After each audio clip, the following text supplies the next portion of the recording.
Kashi news channel, सच है तो बोलेगा। चंदौली के पंडित दीनदयाल उपाध्याय रेल मंडल के मंडलीय चिकित्सालय में सांसद वीरेंद्र सिंह ने औचक निरीक्षण किया। यह निरीक्षण लोकसभा में रेल मंत्री के द्वारा दिए गए जवाब का फिजिकल वेरिफिकेशन करने के लिए किया गया था। सांसद ने अस्पताल के इमरजेंसी वार्ड का दौरा किया और वहां उपलब्ध प्राथमिक उपकरणों के बारे में सवाल किया, जिस पर कर्मचारियों ने जवाब दिया कि सभी उपकरण अलमारी में बंद हैं। नाराज सांसद ने अस्पताल की इमरजेंसी वार्ड का दौरा किया और यहां की दुर्व्यवस्था पर गहरी नाराजगी जताई। उन्होंने कहा कि रेल मंत्री की ओर से मुझे गलत रिपोर्ट दी गई है, जिसे मैं लोकसभा में उजागर करूंगा।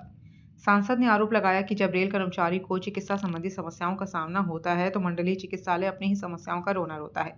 निरीक्षण के दौरान सांसद वीरेंद्र सिंह का तेवर सख्त था। उन्होंने स्पष्ट रूप से कहा, मैं कोई दुकान चलाने नहीं आया हूँ। अस्पताल की अव्यवस्था को तुरंत ठीक किया जाए। अगली बार अगर कोई कमी मिली तो मैं थाने में बैठकर मुकदमा दर्ज कराऊंगा। सांसद ने यह भी कहा कि सेवानिवृत्त रेल कर्मचारियों के साथ बेहतर व्यवहार किया जाए। सांसद ने अस्पताल में इलाज से जुड़ी कुछ और शिकायतें भी सुनी, जिसमें एक मरीज के तीमारदार ने डॉक्टर द्वारा पर्ची फाड़े जाने की शिकायत की थी। सांसद इस पर भड़क गए और डीआरएम से कहा, यह शिकायत आपके सामने है, इसे निपटाएं।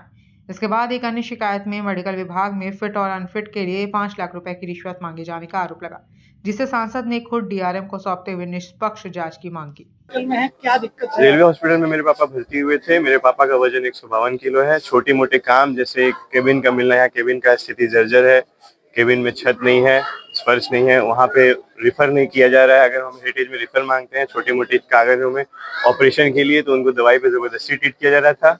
और कई जगह पे ऐसा हुआ कि मतलब गलत तरीके से ट्रीट किया गया। ना डॉक्टर आए देखने, ना सर ने उस तरीके से इलाज किया। रिफर कागज नहीं बनवाने में देरी, और क्या कहते हैं, मिश्रा सर के द्वारा काफी तक गलत दवाएं, ऐसी दवाएं जिसको नहीं देना चाहिए। बहुत सारी समस्याएं। इनको कई जगह से इलाज करा गया और वो बोले कि जाइए ओपिनियन लेकर आइए। हम गए एम्स पटना से, ओपिनियन लेकर आए। वहां से बोला गया कि ठीक है जाइए आप लेकर, नहीं ये ठीक नहीं हो पाएंगे, ये बेड से नहीं उठ पाएंगे कभी। तो हमने नहीं उठ पाया तो इनको यहाँ पर सर को लिया के जमा किए, तो बोले कि हमारे क्वार्टर पर, हेड क्वार्टर पर आइएगा।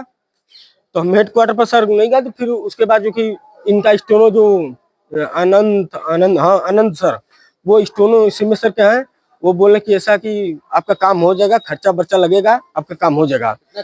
कम कली सर कितना लगेगा खर्चा बर्चा? तो बोले कि ठीक है 15 से 20 लाख रुपया लगेगा। तो हमने कहा सर कि आप कहाँ जोड़ रहे हैं सर, मेरे पास उतना पैसा नहीं है सर, 5-7 लाख रुपया हम आपको दे सकते हैं, बहुत कर सकते हैं। तो बोले कह रहे तब जाइए, आपका राम भरोसे काम होगा, राम के भरोसे आपका काम है, भगवान पर विश्वास करके काम हो जाएगा आपका। अभी सांसद जी आए थे, क्या आश्वासन दिए आपके? जी सांसद जी ने आश्वासन दिया है कि आपका काम सफलता से सही सलामत हो जाएगा काम, पैसा आपका 1 रुपया नहीं लगेगा। देखिए, कल जो मैं गया था वो 2 कारणों से गया था। पहला कारण ये था कि लोकसभा के अंदर मैंने कुछ सवाल माननीय रेल मंत्री जी से किए थे, जिसका जवाब उन्होंने लिखित उत्तर में मेरे पास भेजा। मैं सच्चाई जानना चाहता था कि रेल मंत्री ने जो मुझे जवाब दिया है देश की सबसे बड़ी पंचायत में, उसमें कितनी सच्चाई है। मैंने पूछा था कि यात्री सुविधाओं में वहाँ बढ़ोतरी की ज़रूरत है, क्योंकि एशिया का सबसे बड़ा वो जंक्शन है। तो उन्होंने अपने पत्र में कहा कि नई नई सुविधाएं बहुत बेहतरीन हैं। मैंने वो देखने के लिए कहा कि क्या बेहतरीन सुविधा देखा हमारे माननीय रेल मंत्री ने जो वहाँ जवाब दिया हमको सदन के अंदर।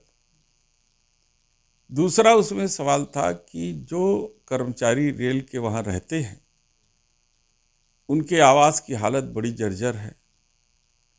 वहाँ नालियाँ बजबजा रही हैं, सफाई नहीं है, दवा इलाज उनका ठीक नहीं हो रहा है, से नहीं हो रहा है। तो उनका जवाब आया कि नहीं नहीं, एक नाली बन गई है और बाकियों के टेंडर हो गए हैं, काम हो रहे हैं, और सफाई के लिए जो फर्म से काम लिया जा रहा है वो ठीक से नहीं कर रहा है, उस पर कार्रवाई हम लोग कर रहे हैं, और दवा इलाज में जो है बेहतरीन व्यवस्था है।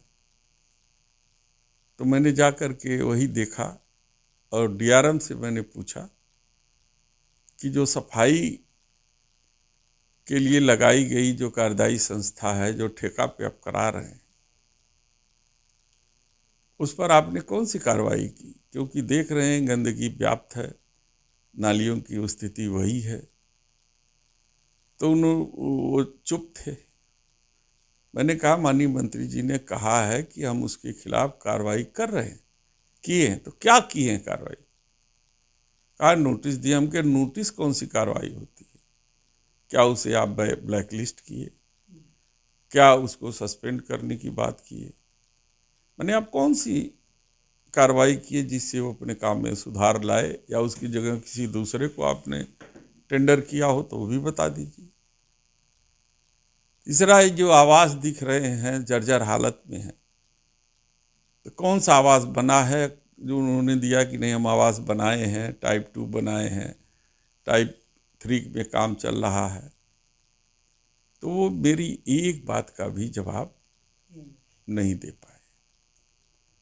तो मैंने वहाँ पर निरीक्षण करके मैंने कहा कि आप पूरी रिपोर्ट बना करके हमको दीजिए, ताकि जब बजट सत्र शुरू हो तो मैं इन बातों के लिए उनको जवाबदेह बनाऊं कि आप सदन के अंदर क्यों गुमराह करने की बात करते हैं, क्यों न आपके ऊपर प्रिविलेज एक्ट के तहत कार्रवाई हो, लोकसभा को गुमराह करने का आरोप लगा करके आपके खिलाफ कार्रवाई की जाए।